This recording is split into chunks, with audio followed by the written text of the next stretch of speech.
perkara yang paling penting dalam kehidupan manusia adalah perkara iman. Tidak ada perkara yang lebih penting daripada iman. Iman ini lebih penting daripada duit, rumah, kendaraan, pangkat, jabatan. Lebih penting daripada suami, daripada istri, daripada anak, daripada teman-teman. Satu orang mati gak punya duit, Allah gak marah. Mati gak punya rumah, gak masalah. Mati gak punya suami, Allah gak marah. Mati gak punya istri, gak punya anak-anak, gak punya teman, tidak akan mendatangkan murka Allah subhanahu wa ta'ala. Tapi apabila ada satu orang manusia mati tanpa iman, nah itulah masalah. Jadi kita harus sepakati ini. Semua kita yang mendengarkan video ini, kita harus tahu bahwasanya perkara iman adalah perkara yang paling penting, harus terus dibicarakan, harus terus difikirkan, harus terus diusahakan. Nah, sebagaimana hari ini, sebagian besar manusia di dunia, mereka menganggap yang penting itu adalah perkara kesehatan. Maka hari-hari bicara tentang kesehatan, mengusahakan tentang kesehatan. Di mana-mana kalau bertanya, jumpa orang tanya, sehat kamu, apa kabar, bagaimana sehat? Dulu kalau sahabat berjumpa bukan itu yang mereka tanyakan. Ketika sahabat berjumpa dengan sahabat yang lain, yang mereka tanyakan bagaimana kabar iman kalian. Bukan bagaimana kabar kesehatan kalian, bukan bagaimana kabar keluarga kalian, anak kalian. Bukan itu yang pertama mereka tanyakan. Tapi ketika sahabat berjumpa dengan sahabat yang lain, apa yang mereka tanyakan? Bagaimana imanmu? Mari kita beriman sesaat, mari kita tingkatkan iman kita. Kalau Nabi SAW berjumpa dengan sahabat juga begitu, menanyakan bagaimana imanmu, apa hakikat, apa bukti kamu beriman. Itu yang Nabi tanyakan. Nah, ini perlu kita perbaiki, sahabat-sahabat SAS dimanapun kalian berada ya. Perlu kita perbaiki. Apa yang kita perbaiki? Nah, bahwasanya pembicaraan, perkataan, perbuatan yang paling penting, urgensi yang pertama, yang utama yang kita tanyakan, kita bicarakan, pikirkan adalah tentang iman. Karena iman adalah syarat kita masuk surga, itu iman. Kalau amal-amal itu hanya menentukan level kita di dalam surga. Tapi iman yang bercampur dengan kesyirikan, Allah tidak akan terima. Sebagaimana kita tidak mau menerima minyak bercampur dengan air. Sebagaimana kita semua tidak mau menerima beras bercampur dengan pasir. Allah subhanahu wa ta'ala pun tidak akan menerima iman yang bercampur dengan kesyirikan.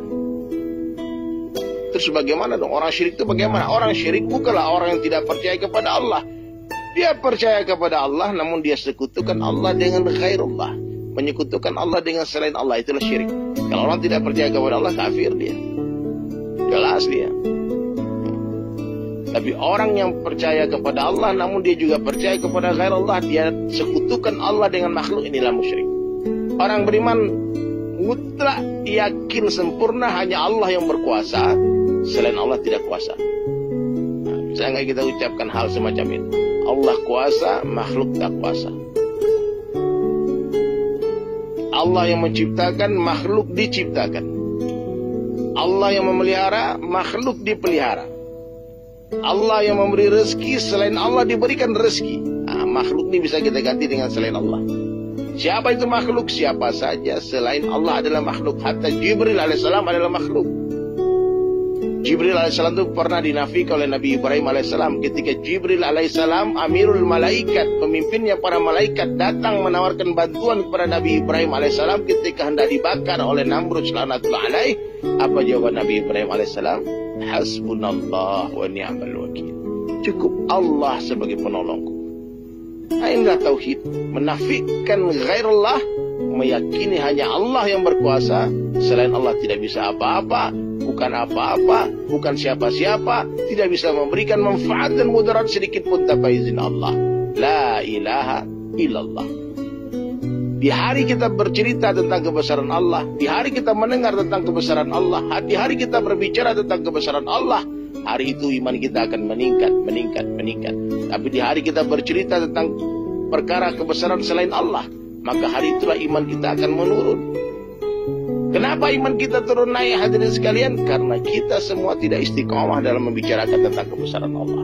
Maka mulai hari ini seluruh sahabatku sekalian, perbaiki lisan. Sebelum kita memperbaiki hati kita, perbaiki lisan kita. Mulai hari ini banyak-banyaklah mengucapkan perkataan yang baik. Apa perkataan yang baik? Dakwah ilallah. Wa man ahsanu qawlan mimman da'a ilallah. Siapakah yang qawlannya, yang perkataannya yang lebih baik daripada orang yang mengajak manusia kepada Allah. Usahakan dalam setiap kalimat, dalam setiap perkataan kita, libatkan Allah Subhanahu wa Ta'ala. Kalau panas, katakan Allah yang kasih panas. Kalau dingin, katakan Allah yang kasih dingin. Kalau berjumpa, katakan Allah yang jumpakan kita. Kalau berpisah, katakan Allah yang pisahkan kita. Allah yang menghidupkan kita, Allah yang mematikan kita. Selain Allah tidak bisa apa-apa, tidak bisa menghidupkan, tidak bisa mematikan. La ilaha illallah. Libatkan Allah. Kita tidak duduk namun didudukkan oleh Allah. Kita tidak hidup namun dihidupkan oleh Allah. Kita tidak mati tapi dimatikan oleh Allah. Kita tidak berjalan namun diperjalankan oleh Allah. La ilaha illallah. Kita tidak ada tapi kita diadakan oleh Allah. Dunia ini tidak ada, dunia ini pun diadakan oleh Allah. Bahkan surga dan neraka tidak ada, surga dan neraka pun diadakan oleh Allah.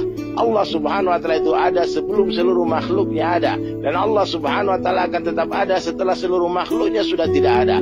Seandainya seluruh makhluk sepakat mengatakan Allah tidak ada, Allah Subhanahu wa Ta'ala akan tetap ada. Kenapa demikian? Karena Allah Subhanahu wa Ta'ala itu sudah ada sebelum kata-kata ada itu ada. Dan Allah Subhanahu wa Ta'ala akan tetap ada setelah kata-kata ada itu sudah tidak ada lagi. La mawjud illallah, la ilaha illallah. Renungkan muzakarah singkat ini. Penuhi hati dengan kebesaran Allah. Ingat, hati seperti singgasana. Siapa saja yang dulu di sana akan menjadi raja. Siapa yang tidak mau menghambakan dirinya kepada Allah, dia pasti akan menjadi hamba selain Allah.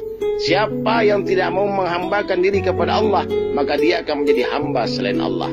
Maka takutlah hanya kepada Allah Ta'ala saja. Cintailah Allah Ta'ala melebihi segala-galanya. Siapa yang berangkat meninggalkan dunia dalam keadaan hati mencintai Allah dan Rasulnya melebihi siapapun termasuk dirinya sendiri, maka itulah kejayaan, itulah kesuksesan yang besar, itulah keagungan yang besar. Maka banyak-banyaklah ucapkan la ilaha illallah.